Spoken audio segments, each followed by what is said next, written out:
A very good evening to all my viewers and subscribers. So, the specialty in Sajjan's kitchen today is Vangi Bath. It's basically a Karnataka specialty dish. Let's go about how to make this Vangi Bath. To make the Vangi Bath, we must first make a masala, for which the ingredients are cinnamon sticks, mustard seeds for tempering the Vangi Bath, cumin seeds, chana dal, urad dal, dry red chilies, curry leaves, Kashmiri red chilies for the color, coriander seeds, cardamom and cloves. This Vangi Bath masala is available in the market, but I would suggest you to roast them at home and grind it fresh for the dish to be tastier. This is my variation of doing Vangi Bath. You can improvise the dish according to your taste buds. Roast the ingredients on low flame. Let's start by adding oil 1 to 1.5 teaspoons.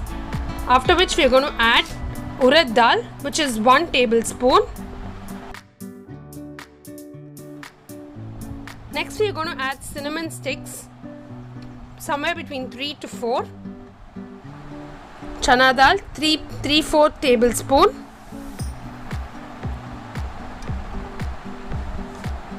Followed with curry leaves, dry red chilies, Kashmiri red chili, cardamom,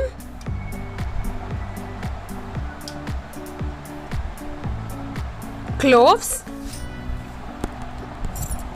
While mixing, if you have desiccated coconut at home, you can add. If you do not have, it is not a problem. Following which, you can add jeera and coriander seeds. Saute the spices for a few seconds, like I said, on lower flame. Once the color of the spices change, kindly turn off the stove.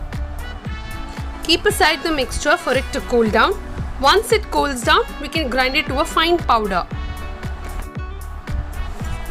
The temperature of the spices have cooled down, so we're now going to transfer it to a jar and grind it to a fine powder. As the powder is ready, let's start making the Vangi Bath, that is the rice.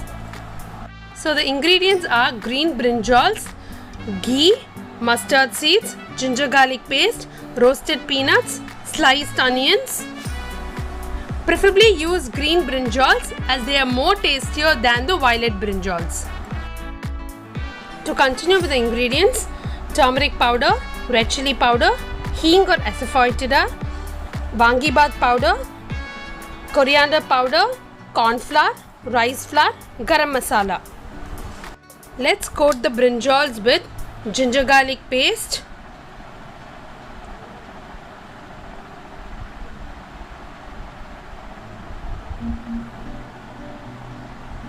salt to taste,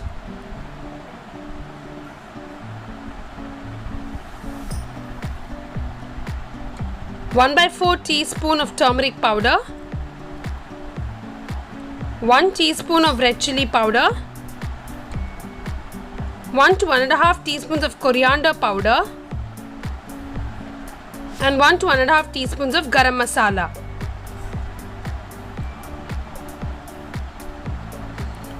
Two tablespoons of corn flour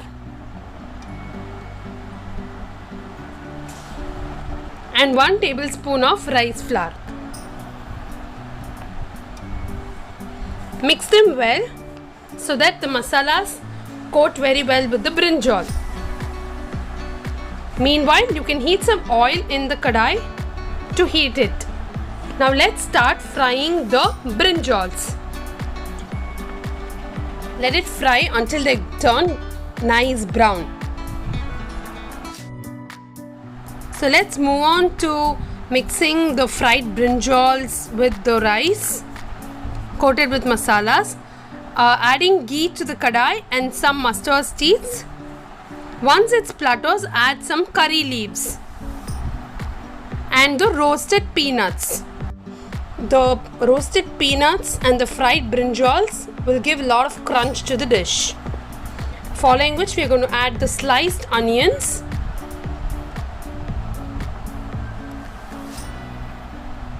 and saute them.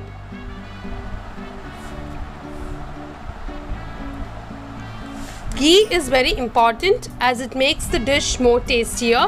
Now we are going to add the fried brinjals to the onions.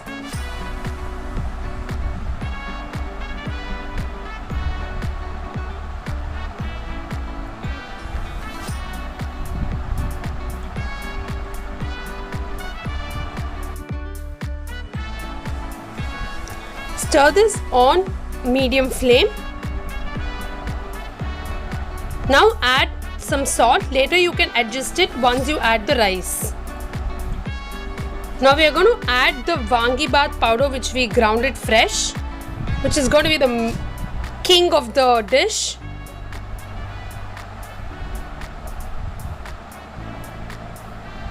You can adjust it later after you add the rice as well. I had cooked some basmati rice after soaking it for 15 to 20 minutes. Now add it and saute it well with the brinjals and the onions. Garnish the Wangibad with fresh coriander leaves and enjoy with amazing onion raita. Wangibad is all ready to eat.